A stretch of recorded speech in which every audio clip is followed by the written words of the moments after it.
शिवाय।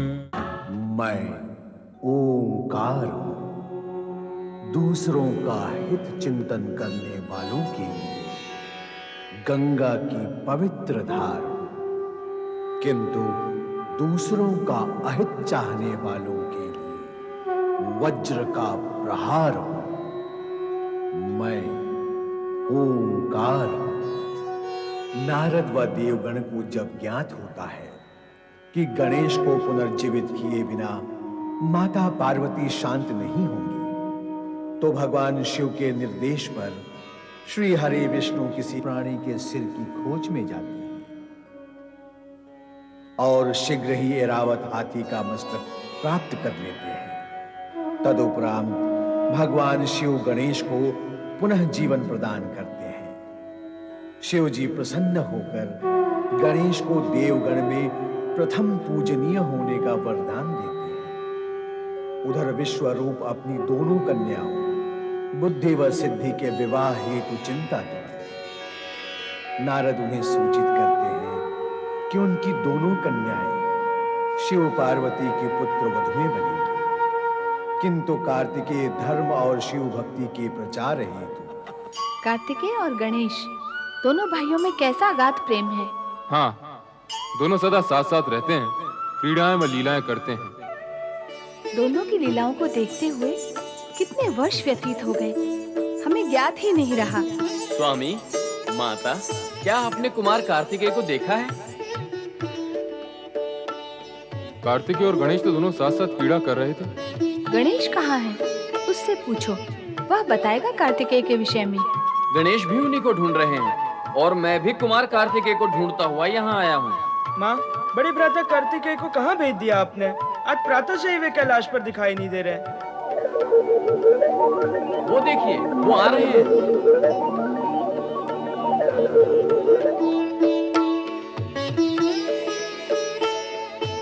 प्रणाम माता। कल्याण भाव। प्रणाम पितृदेव। यशस्वी भव। बड़े भ्राता कार्तिकेय, कहाँ रह गए थे आप? आज प्रातः से ही मैं आपको ढूंढ रहा हूँ। हाँ पुत्र, बिना बताए कहाँ चले गए थे तुम? हम सब चिंतित थे। जाया करो तो बताकर जाया करो। माता, मेरा मन जब भी अगस्त ऋषि से मिलने का इच्छुक होता है तो मैं दक्षिण दिशा में स्थित उनके आश्रम में चला जाता हूँ। बताकर जाते तो हमें चिंता न होती। भविष्य में ध्यान रखना। आपकी आज्ञा का पालन करूंगा माता। चले बड़े भ्राता, चलकर खेल खेलते हैं। हाँ अवश्य, चलो चलो चलो।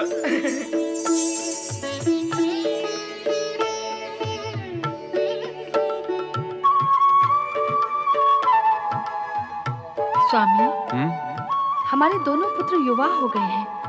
अब हमें इनके विवाह के विषय में विचार करना होगा। हाँ, उन दोनों के विवाह के लिए तो हम दोनों को ही विचार करना होगा।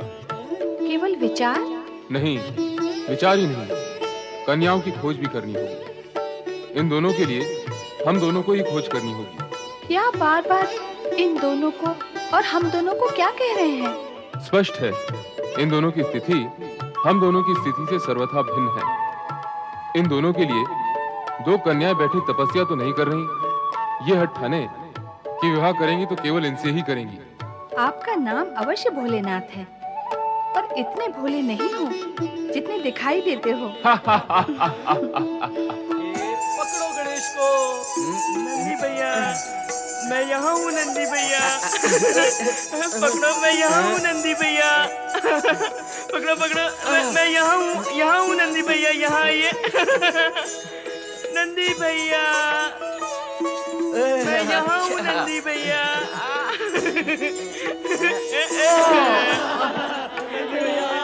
नंदी भैया हार गए, हार गए, हार गए।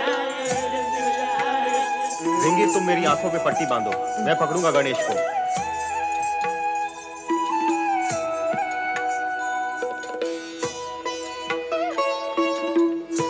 पकड़ो गणेश को। बड़े भ्राता, पकड़ो पकड़ो पकड़ो बड़े भ्राता, मैं तो यहाँ हूँ। नहीं नहीं बड़े भ्राता, कार्तिकेय भ्राता, मैं यहाँ हूँ। आइए आइए, यहाँ आइए बड़े भ्राता, मैं यहाँ हूँ।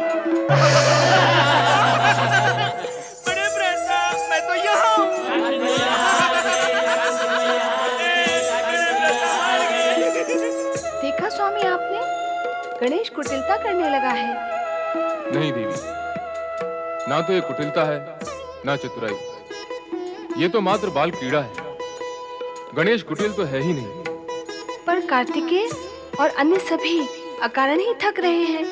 क्रीड़ा में यही तो होता है, प्रतिद्वंदी को थका के छकाया जाता है, जिससे विजय की संभावना बढ़ती है। क्रीड़ा करने वाले सभी दल ऐसा ही करते हैं। ये रहा फल, चलाइए बाण। गणेश चलाओ बाण।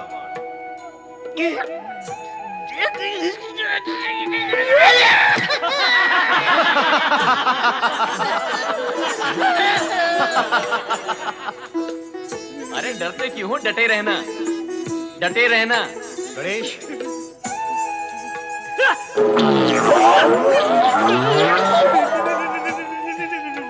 चलो। अरे डरते क्यों हो, डटे रहना। हाँ।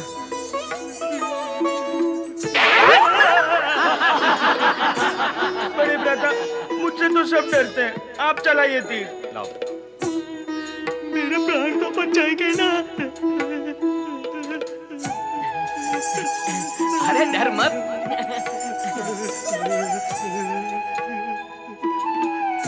चलाइए बड़े भ्राता। इस प्रकार तो गणेश हार जाएगा। क्रीड़ा में जय पराजय का महत्व नहीं, स्फूर्ति, बुद्धि कौशल और क्रीड़ा भावना ही मुख्य होते हैं। जय पराजय का महत्व न होने से क्रीड़ा का आनंद ही क्या रहेगा। नहीं देवी, आनंद तो स्फूर्ति और कुशलता में है। जय पराजय को महत्व देने से प्रतिद्वंद्विता बढ़ती है, जिससे भावना मलिन होकर खिलाड़ियों में एक दूसरे के प्रति दुर्भावना भी बढ़ती है, जिसका अंत शत्रुता में होता है। संभालो बड़े भ्राता।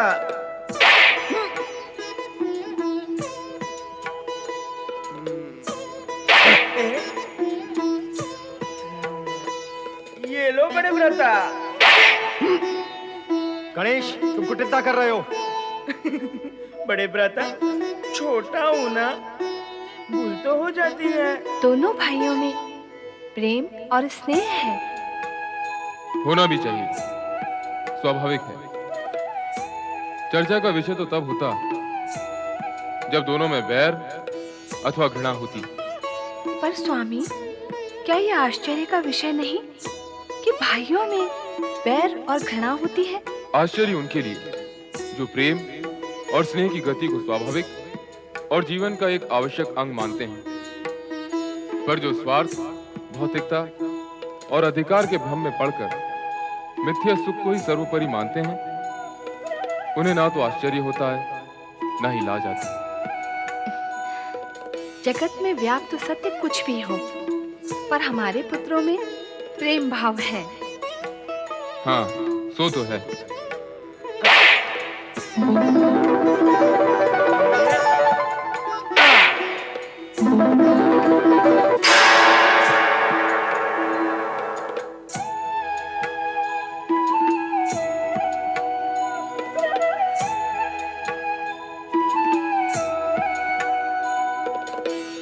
माताश्री और पिताश्री को विनम्र प्रणाम। कल्याण भव। अरे तू अब तक पुष्प लिए घूम रही है? मैं घूम नहीं रही, प्रतीक्षा कर रही हूँ। अच्छा, तो अब तू भी प्रतीक्षा करने लगी? बुद्धि की बैरी, वाणी को विराम दे। मैं भगवान शिव की प्रतीक्षा कर रही हूँ कि कब वो समाधि स्थल पर आए और मैं उन्हें पुष्प अर्पित करूँ। देख देख, वो आ गए।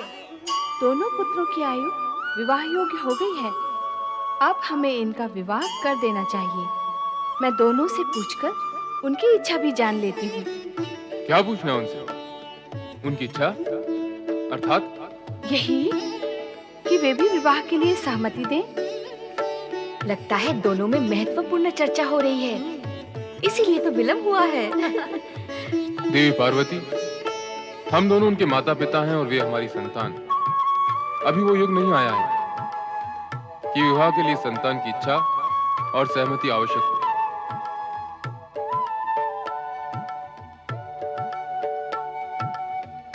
पर स्वामी, विवाह तो संतान को ही करना है ना?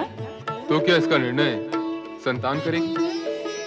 तुम इस सत्य को क्यों भूल रही हो देवी कि हमारे दोनों पुत्र विवेकशील और बुद्धिमान हैं, और ऐसी बुद्धिमान संतान ये भी अवश्य मानती है कि उनके माता पिता उनसे अधिक बुद्धि और विवेक रखते हैं, और वे जो भी निर्णय लेंगे उनका हित विचार कर ही लेंगे।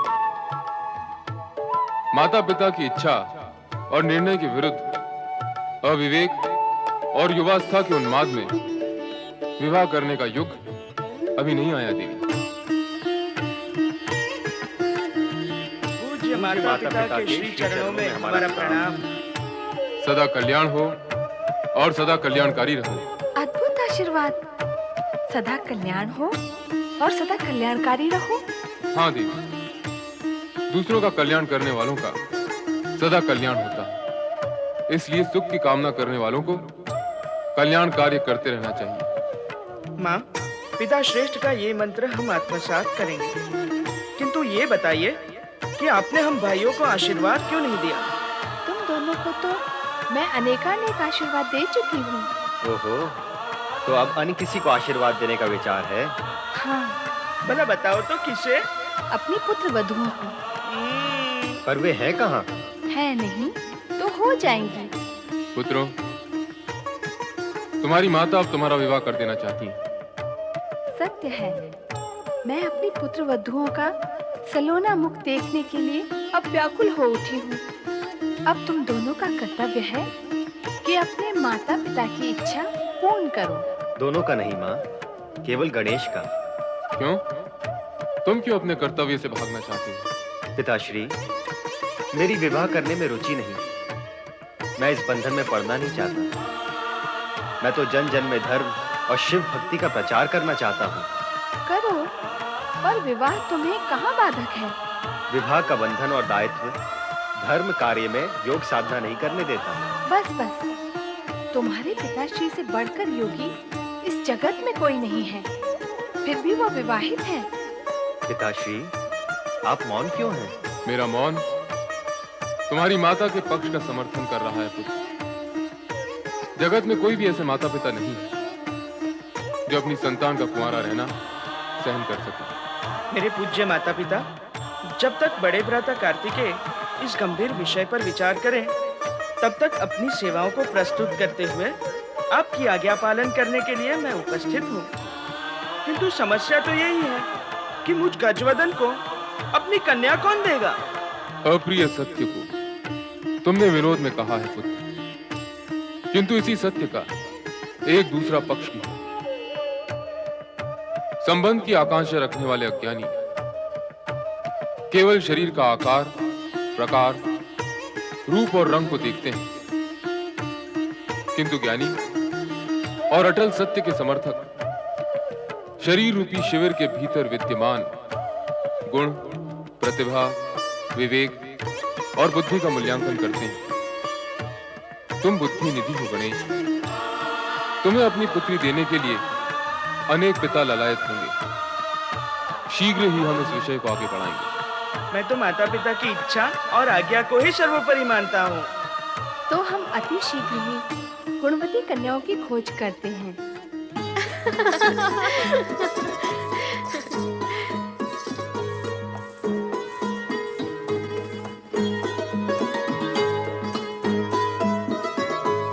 बुद्धि का प्रणाम स्वीकार करें पिताश्री। सिद्धि का प्रणाम स्वीकार करें पिताश्री। आयुष्मान भव पुत्री हो, सदा सुखी और प्रसन्न रहो। हमारे सुख के लिए हमें तीर्थ यात्रा पर जाने की आज्ञा दे पिताश्री। हाँ पिताश्री, हम दोनों बहनें तीर्थ यात्रा पर जाना चाहती हैं।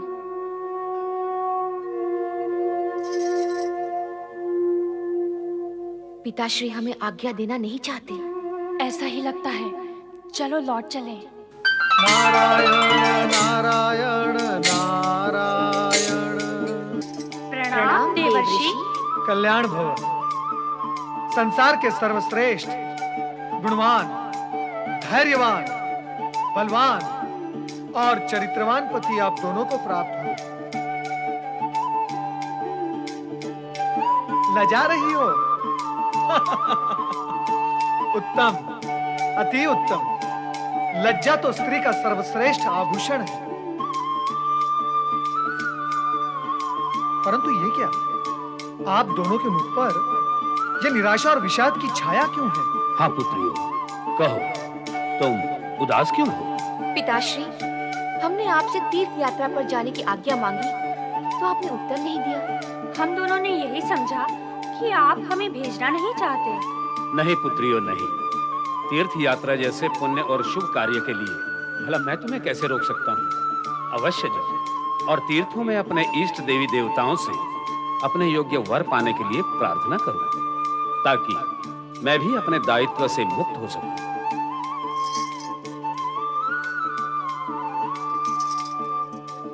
नारायण नारायण। पिता को पुत्रियों के विवाह की चिंता और पुत्रियों को तीर्थ यात्रा पर जाने की इच्छा। आहा, ऐसी योग्य और सुशील कन्याओं के विवाह की चिंता आपको नहीं होनी चाहिए राजन। पुत्री विवाह योग्य हो जाए तो पिता की चिंता स्वाभाविक है देवर्षि। प्रभु की कैसी लीला है।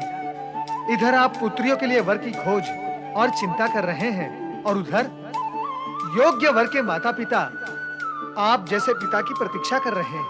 प्रतीक्षा कर रहे हैं? कौन? पुत्र वधुओं की खोज करने वाले वर के माता पिता प्रतीक्षा कर रहे हैं राजन। देवर्षि, कौन है वे? कृपया नाम बताएं उनका। सारा जगत जानता है उन्हें, कौन नहीं जानता? पर मैं नहीं जानता। जानते हैं राजन, आप भी जानते हैं। आप कृपया स्पष्ट रूप से बताएं, कौन है वे? राजन, विधि के विधान के अनुसार आपकी दोनों पुत्रियां शिव पार्वती की पुत्र वधुएं बनेंगी। विधि के विधान को पूर्ण करने के लिए आपको यथाशीघ्र कैलाश पहुंचकर शिव पार्वती से भेंट करनी होगी। देवर्षि, मैं आपका आभारी हूँ। आपके शुभ समाचार ने तो मुझे चिंता मुक्त कर दिया। आपके आदेशानुसार मैं शुभ मुहूर्त में कैलाश जाकर शिव भोलेनाथ के दर्शन करूंगा। पिता श्रेष्ठ, मुझे दक्षिण में अगस्त ऋषि के आश्रम में जाने की आज्ञा प्रदान करें। उसी क्षेत्र में मैं धर्म और शिव भक्ति का प्रचार करना चाहता हूँ। तो बड़े भ्राता, मैं भी आपके साथ चलूंगा वहाँ। नहीं गणेश, मैं अपने वाहन मयूर पे बैठकर शीघ्र जाकर शीघ्र लौट आऊंगा। तो जिस मयूर पर आप बैठोगे उसी पर मैं भी बैठूंगा। हट क्यों कर रहे हो गणेश? हट नहीं माँ, भ्रमण कर रहा हूँ। नहीं नहीं नहीं नहीं, भ्रमण करना चाहता हूँ। मैं कार्यवश जा रहा हूँ। तुम भ्रमण करना चाहते हो तो फिर माँ के पास कौन रहेगा? कैसी बात करते हो बड़े भ्राता? जब हम दोनों नहीं थे तब माताजी के पास कौन रहता था? पिताश्री। अब भी वो ही रहेंगे। गणेश, तर्क करने की आवश्यकता नहीं, तुम यहीं रहो। तुम्हारे पिताश्री ठीक कह रहे हैं गणेश, तुम्हें यहीं रहना चाहिए। अब माँ की आज्ञा को तो मैं टाल नहीं सकता। योग्य पुत्र माता पिता की आज्ञा मानते हैं, टालते नहीं। मैं शीघ्र ही लौटूंगा। अब विदा लूंगा।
tum